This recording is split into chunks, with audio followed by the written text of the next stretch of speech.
دوستان و همراهان عزیز، سلام مجدد. در ادامه روند محصولات تزیینات داخلی ساختمان میخوام بهتون کفوش‌های PVC رو معرفی کنم که به اصطلاح کفوش‌ها کپی لامینت ها هستن برای دوستانی که میخوان کار با هزینه معقول‌تر و حتی کارهای ضد آب داشته باشن که این نوع محصولا براشون خیلی مناسبه. کفوش‌ها به طور کلی شامل دو گروه کفوش‌های تایلی و کفوش رول میشه.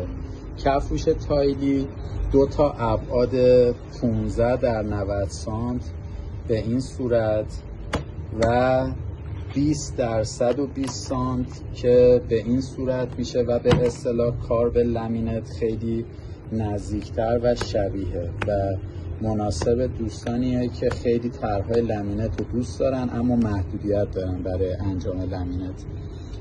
ضخامت این کارا عمدتاً 2 میله، ولی بعضی از برندها هست که کارهای 3 میل هم داره و مناسب جاهای خیلی پرتردده. مدل دیگه ای رو که میخوام از این دست محصولات تایلی بهتون معرفی کنم کارهاییه که به اصطلاح به این صورت کفوشای 45 در 45 سانت، ضخامت 3 میله. این هم مخصوص جاهای پرتردد و دوستانی که نمیخوان خیلی زود کف کارشون رو تغییر بدن، برای این دوستان خیلی مناسبه و طرح‌های مختلفی هم داره که عمده کاراش طرح سنگ و طرح‌های پتین است.